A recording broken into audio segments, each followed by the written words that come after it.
नमस्कार बच्चों।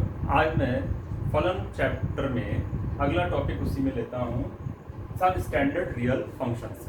Last time हमने आपको फंक्शंस और उनका डोमेन और रेंज निकालना बताया था।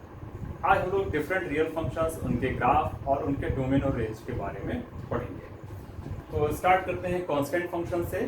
किसी फंक्शन अगर कोई c एक रियल नंबर है और किसी फंक्शन को हम इस तरीके से लिखें f(x = c) एक कांस्टेंट वैल्यू मिले, तो ये क्या होगा? कांस्टेंट फंक्शन होगा। और इसका अगर ग्राफ खींचें, इसका ग्राफ कुछ इस प्रकार से आएगा। f(x = c) एक लाइन आएगी जो x एक्सिस के पैरेलल होगी। इसका डोमेन निकालेंगे। इसका डोमेन क्या होगा? r, क्योंकि ये सभी वैल्यू के लिए सभी ऐसी क्या है? कांस्टेंट है, कोई भी रियल वैल्यू हो सकती है, तो सभी रियल वैल्यूज के लिए ये डिफाइन है। तो इसका डोमेन हो जाएगा r और इसका रेंज क्या होगा? रेंज इसका c, क्योंकि फंक्शनल वैल्यू क्या है? c, तो इसका रेंज आएगा c। नेक्स्ट है आइडेंटिटी फंक्शन। आइडेंटिटी फंक्शन में f(x = x) अगर हम इसको लिखें तो ये आइडेंटिटी फंक्शन है। x belongs to real number. हम लोग सभी रियल फंक्शंस के लिए पढ़ रहे हैं। और इसका ग्राफ देखें अगर, तो ये x y एक्सिस है। इस x y एक्सिस पे अगर कोई लाइन इस तरीके से खींची जाए जो ओरिजिन से होते जाए, तो ये क्या होगा? ये स्ट्रेट लाइन बनेगी। ये है आइडेंटिटी फंक्शन। और इस फंक्शन का डोमेन और रेंज क्या होगा? जरा सोचिए, आप लोग बताइए। हाँ, तो आप लोग इसका बताइए, इसका डोमेन और रेंज क्या होगा? इसका डोमेन निकालेंगे अगर, तो देखिए x ना तो डिनोमिनेटर में है ना अंडर रूट में है, तो इसकी सभी रियल वैल्यूज के लिए ये डिफाइन होगा। इसका डोमेन क्या होगा? डोमेन इसका होगा r, सभी रियल नंबर। और रेंज, क्योंकि ये x है और x की जो वैल्यू आएगी वही इसका रेंज हो जाएगा, f(x) की वैल्यू। तो रेंज इसका रेंज भी r। इसमें कोई भी और भी नोटेशंस इसके हैं। कहीं कहीं पे आपको आइडेंटिटी फंक्शन को इस तरीके से भी लिखा हुआ मिल सकता है, I such that R2R when each x is related associated to f(x), जैसे हमने यहाँ लिखा हुआ I such that R2R। Next है मॉडुलस फंक्शन। मॉडुलस फंक्शन या मापांक फलन, और ये है आइडेंटिटी, एकक फलन, अचर फलन।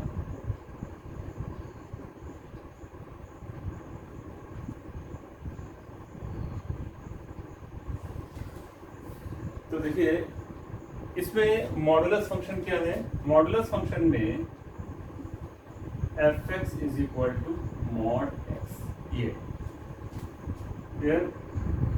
x की वैल्यू प्लस x होगी when x is greater than equal to 0, minus x होगी when x is less than 0। ये इसको इस तरीके से डिफाइन किया जा सकता है। और इसका अगर ग्राफ बनाएं, देखिए ग्राफ बनाना तो आप पहले भी क्लास में पढ़ चुके हैं। ग्राफ बनाइए कैसे?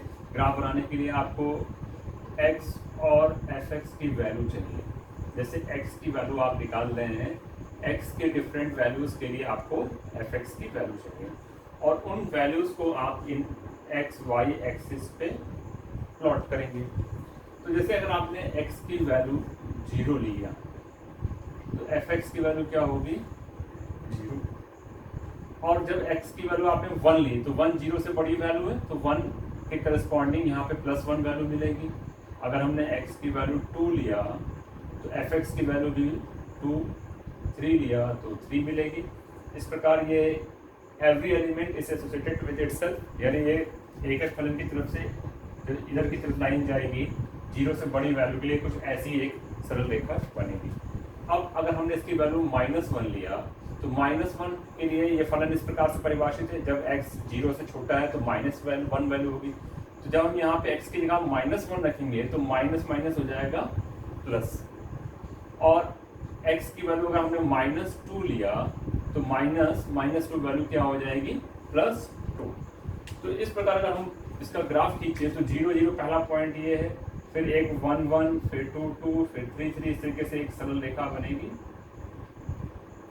इसी प्रकार -1 के करस्पॉन्डिंग 1 अब के ऊपर की तरफ ये लाइन चली जाएगी। तो इस तरीके से ये ग्राफ बनेगा, मॉड x का ये ग्राफ। इसका डोमेन निकालना होगा तो कैसे निकालेंगे? इसका डोमेन होगा R, सभी रियल वैल्यू के लिए ये डिफाइंड, ठीक है। और जो इसकी वैल्यू है, मॉडुलस फंक्शन की जो वैल्यू है वो देखिए f(x) की वैल्यू क्या आ रही है, ये तो x की वैल्यूज हो गई डिफरेंट और ये है -x रखा, लेकिन जो f(x) की वैल्यू है y वो ऊपर की तरफ आ रही है, यानी पॉजिटिव वैल्यू आ रही है। यहाँ पे देखिए f(x) की वैल्यू सब कैसी है, पॉजिटिव वैल्यू। तो इसका रेंज क्या होगा, रेंज मीन्स f(x) की वैल्यू या y की वैल्यू, तो रेंज क्या होगा R+, इसको लिख सकते हैं -∞ to ∞, और इसको लिख सकते हैं 0 to ∞। इन्फिनिटी की तरफ से ओपन इंटरवल और 0 की तरफ से क्लोज इंटरवल, यानी 0 वैल्यू हो सकती है और निगेटिव वैल्यू नहीं होगी। 0 से लेकर के पॉजिटिव की तरफ जो भी वैल्यू होंगी वो सब इसकी रेंज में आएगा। तो R+0 से लेकर के इन्फिनिटी तक, ये इसका रेंज हो गया। और देखिए इसके अलावा भी और डिफरेंट फंक्शंस हैं, उनके बारे में हम लोग देखते हैं। अब देखिए नेक्स्ट है ग्रेटेस्ट इंटीजर फंक्शन। ये स्पेशल फंक्शन में इंपॉर्टेंट है, ये सब चीज़ें आपको आगे बहुत काम आएंगी, लिमिट क्वांटिटी में भी और कॉम्पिटिटिव एग्जाम्स में। तो देखिए ग्रेटेस्ट इंटीजर फंक्शन या महत्तम पूर्णांक फलन क्या है, f such that R2 are defined by f(x) is equal to greatest integer x। ये इसका एक सिंबल है, या इस तरीके से अगर लिखा हुआ है तो ये क्या है, ग्रेटेस्ट इंटीजर फंक्शन महत्तम पूर्णांक फलन को दर्शाने का एक तरीका है। इसमें है क्या, for r x belongs to r, x की जो भी वैल्यू है वो इंटीजर वैल्यू लेंगे less than equal to x। जैसे अगर हमने x की वैल्यू लिया 1, तो f(x) की वैल्यू क्या आएगी, f1 की वैल्यू होगी ग्रेटेस्ट इंटीजर 1। हमने x की वैल्यू 2 लिया, इसकी वैल्यू क्या होगी, अगर x की वैल्यू 1.1 लिया तो 1.1 इसकी वैल्यू होगी 1। x की, अच्छा एक और एग्जांपल देख लीजिए, x की 1.9 अगर वैल्यू लिया तो वैल्यू क्या आएगी 1.91। ग्रेटेस्ट इंटीजर वैल्यू में integer value less than equal to x, ये मैंने बोला। इसका मतलब एक आपको सीधी सरल भाषा में समझाएं कि अगर हम एक सरल रेखा पे इसको दर्शाएं तो लेफ्ट में जो इंटीजर वैल्यू आएगी वो, जैसे ये सरल रेखा है, इस पे अगर हमने 0 लिया वैल्यू तो 0 ही होगी, 1 लिया तो 1, 1.1 लिया तो लेफ्ट में जो इंटीजर वैल्यू है वो कौन सी है, 1 लेंगे।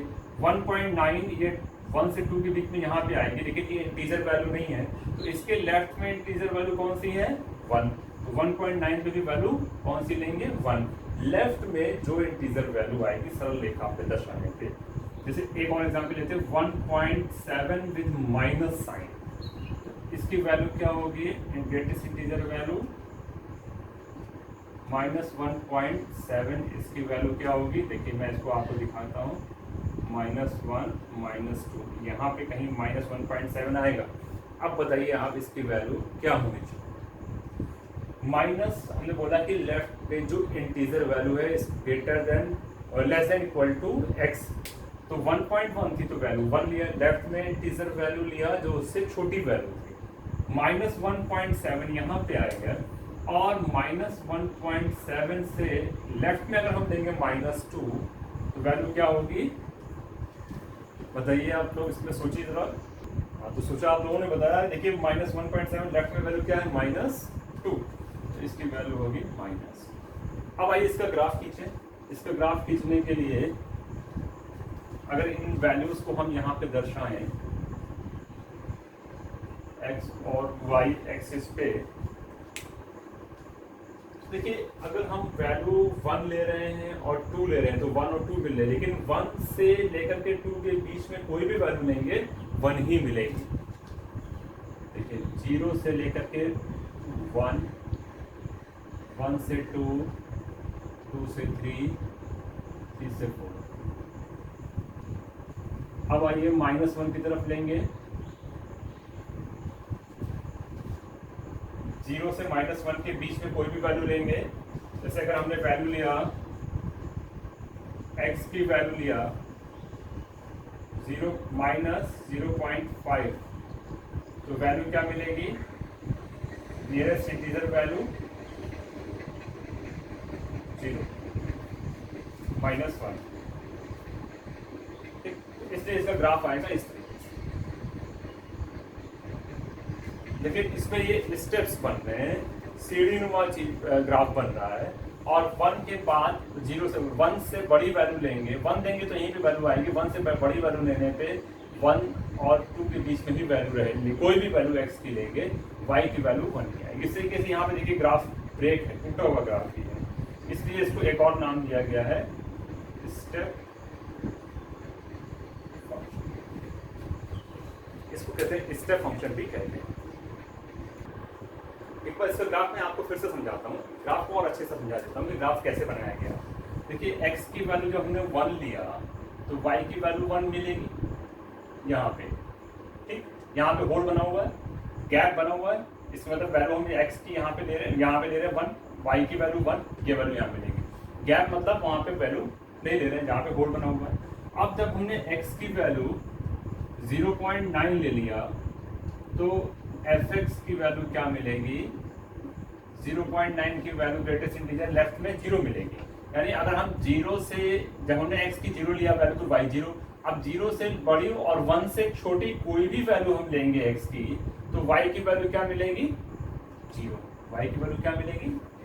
लेकिन अगर हमने x की वैल्यू 1 और 1 से बड़ी और 2 के बीच में कोई भी वैल्यू लिया, 1 से बड़ी और 2 के बीच में, y की वैल्यू क्या मिलेगी, 1।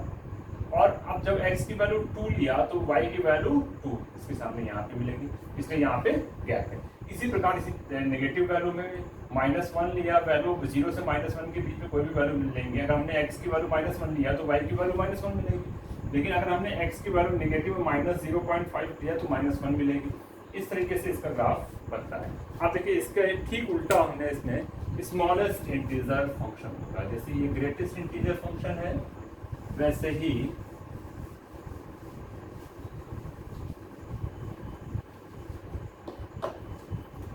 नेक्स्ट है स्मॉलेस्ट इंटीजर फंक्शन। यहाँ पे था महत्तम, यहाँ पे होगा न्यूनतम पूर्णांक फलन, न्यूनतम पूर्णांक फलन, और इसको हम लोग शो करते हैं इस तरीके से। ये इसका प्रदर्शन का तरीका है, f such that R2 जहाँ पे x किसको बिलोंग करेगा, रियल नंबर। अगर हमने 1 वैल्यू लिया तो लीस्ट इंटीजर वैल्यू 1 ही होगी, ये उसका उल्टा है। तो उसमें हमने लेफ्ट में इंटीजर वैल्यू ली थी, इसमें हम राइट में इंटीजर वैल्यू लेंगे। ये आसान भाषा में समझने का एक तरीका है। अगर हम नंबर लाइन पे किसी नंबर को लिखें, पूर्णांक नंबर है तो वो एज इट इज पूर्णांक नंबर ही मिलेगा। 0 वैल्यू लेंगे तो 0, 0.1 लेंगे तो राइट में वैल्यू मिलेगी, अब दोबारा इंटीजर वैल्यू राइट में, 0 से राइट में इंटीजर वैल्यू क्या होती है, 1। 0.9 वैल्यू लेंगे तो इसकी राइट में इंटीजर वैल्यू क्या मिलेगी, बोलिए 1। अब 1.1 वैल्यू लेंगे तो राइट में वैल्यू क्या मिलेगी, 2। इसी प्रकार अगर हम नेगेटिव वैल्यूज लेंगे तो उसके राइट में जो इंटीजर वैल्यू है -0.5 अगर हमने लिया तो उसके राइट में इंटीजर वैल्यू क्या मिलेगी, 0। -1.7 वैल्यू लिया तो उसके राइट में इंटीजर वैल्यू क्या मिलेगी, -1। ये इसका ग्राफ है। अगर हम यहाँ पे इसको ग्राफ को इस तरीके से प्रदर्शित करना चाहें,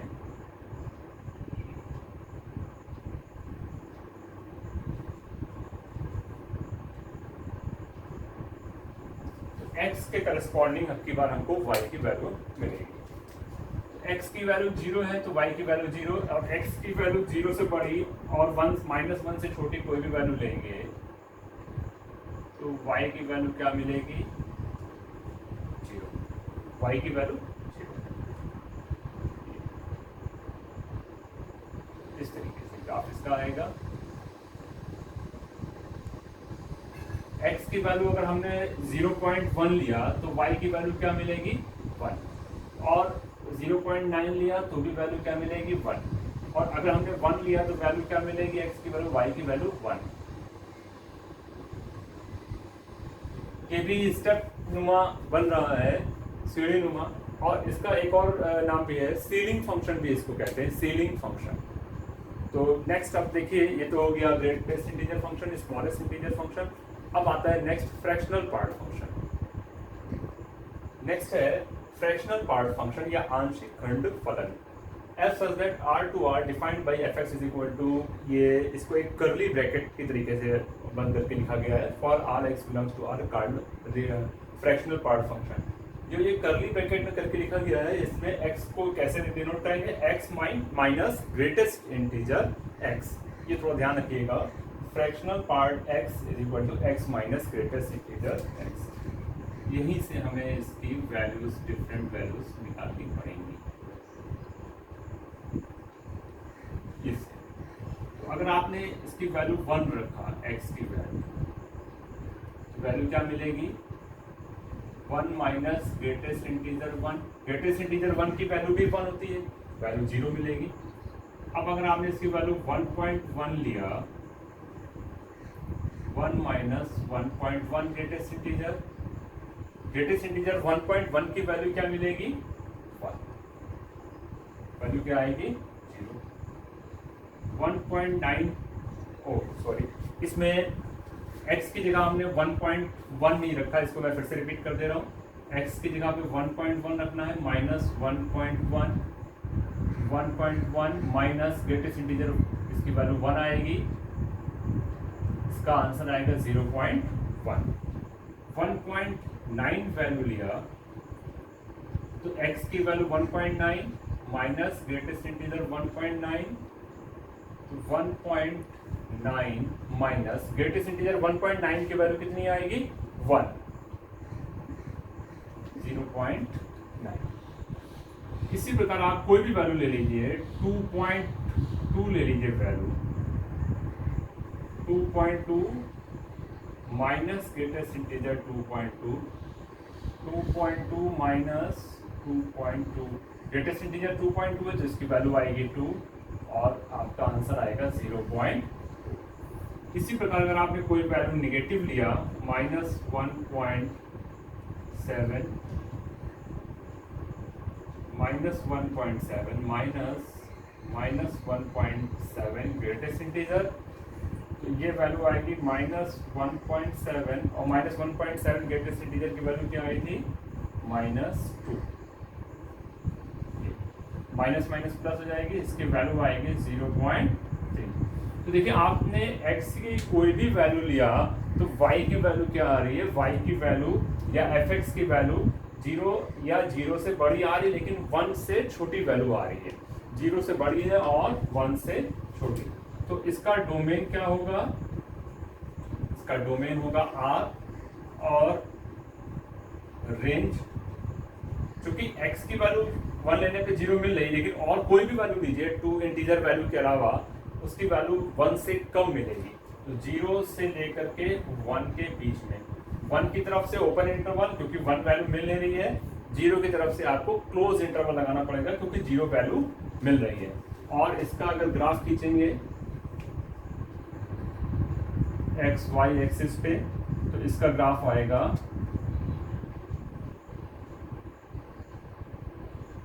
इस तरीके से, इसका ग्राफ आपको मिलेगा।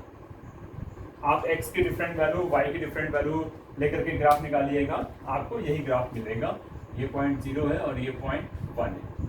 आपको y की जो वैल्यू है या fx की जो वैल्यू है वो 0 से 1 के बीच में मिलेगी। आप x की वैल्यू कुछ भी ले सकते हैं, -1, -2, -3, -1.1, 1.1, 1.9, कोई भी वैल्यू लेंगे, fx की वैल्यू 0 से 1 के बीच में ही मिलेगी। तो आपका ग्राफ इस तरीके से आएगा, डोमेन R और रेंज हो जाएगा 0 to 1। और एक दो डोमेन और दो फंक्शंस का और डोमेन और रेंज जरा हम लोग डिस्कस कर लें। ग्रेटेस्ट इंटीजर फंक्शन की अभी हम लोगों ने बात करी थी, इसका डोमेन क्या होगा, इसका डोमेन होगा R। और चूंकि fx की वैल्यू हमेशा आपने देखा था इंटीजर वैल्यू आ रही है, तो इसलिए रेंज क्या होगा, इसका रेंज होगा इंटीजर। z क्या है, सेट ऑफ इंटीजर्स। इसी प्रकार आपने जो लीस्ट इंटीजर फंक्शन पढ़ा है उसका डोमेन क्या होगा, उसका डोमेन भी आर होगा और इसका रेंज क्या होगा। अभी आपने देखा इसका रेंज या इसकी जो एफ की वैल्यू आ रही थी स्मॉलेस्ट इंटीजर फंक्शन की वैल्यू, वो वैल्यू कैसी थी, इंटीजर वैल्यू थी, इसलिए इसका रेंज भी इंटीजर होगा। एक और नेक्स्ट हम लोग देखते हैं signum function.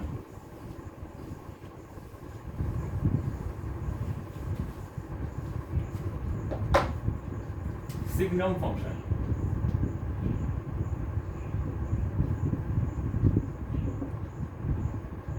fx is equal to mod x upon x where x is not equal to 0। ये है सिग्नम फंक्शन। सिग्नम फंक्शन में देखिए mod x को आप लोगों ने पहले भी पढ़ा है, mod x प्लस x होता है और माइनस एक्स वैल्यू होगी when x is less than 0। तो इसको आप कैसे लिखेंगे, इसको आप लिखेंगे x upon x when x is greater than 0, अब यहाँ पे इक्वल टू है नहीं तो greater than 0, minus x upon x when x is less than 0। और इसको डिफाइन किया गया है क्योंकि x is not equal to 0 पे इसकी वैल्यू होती है 1। तो इसको और अच्छे तरीके से अगर हम डिफाइन करके लिखें तो इसको लिख सकते हैं when x is not equal to 0 and इसकी वैल्यू 0 पे हम लोग 0 ले सकते हैं। तो इसकी वैल्यू क्या, इसका डोमेन ऑफ रेंज क्या होगा। तो डोमेन ऑफ रेंज निकालने के लिए इसको फिर से देखिए एक बार और मॉड एक्स की वैल्यू रख करके दिखाते हैं। मॉड एक्स की वैल्यू अगर हमने प्लस एक्स लिया यानी x is greater than 0, minus x लेंगे when x is less than 0 और ये वैल्यू 0 होगी when x is not equal to 0, क्योंकि x नॉट इक्वल टू 0 पे ये। तो ये वैल्यू क्या आएगी 1, ये वैल्यू -1 और ये वैल्यू 0। तो इस प्रकार से आप इस सिग्नम फंक्शन को डिफाइन कर सकते हैं। अब इसका डोमेन देखिए और रेंज में आपको fx की वैल्यू क्या मिली है, fx की वैल्यू मिली है -1, 0 और 1। जहाँ से जहाँ तक fx की वैल्यू लाई करेगी या जो fx की वैल्यू मिलेगी वही रेंज होगा। तो fx की वैल्यू तो केवल 3 ही मिल रही हैं, तो fx के वैल्यू -1, 0, 1 हो जाएगा और डोमेन क्या होगा इसका r हो जाएगा। अब इसका ग्राफ अगर हम बनाएंगे,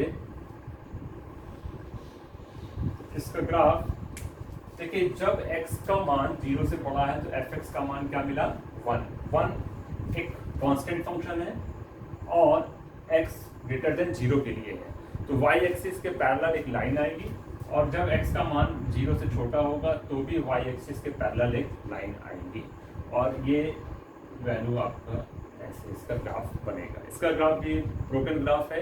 आप लोग आगे इसमें क्वांटिटी और डिफरेंशिएबिलिटी वगैरह पढ़ेंगे, लिमिट पढ़ेंगे, तो इसमें बहुत सारे ग्राफ इसके सब काम आएंगे। तो ये कुछ स्पेशल फंक्शंस थे और उनके ग्राफ, डोमेन और रेंज निकालना और इसके तरीका, इसके बारे में पूरा मैं पिछली बार बता चुका हूँ। अब इसके सवाल हम लोग नेक्स्ट क्लास में डिस्कस करेंगे।